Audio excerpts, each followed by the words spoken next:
So in this video, I'm going to teach you on how to cancel your pending transaction on your Cash App application. So basically, first you need to access your account on your Cash App. Basically, open your Cash App and then tender your credentials for you to able to access your account.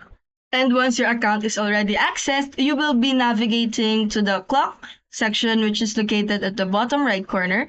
Once you're in, you will see your activities right there. So you could actually select the pending transaction that you wanted to cancel.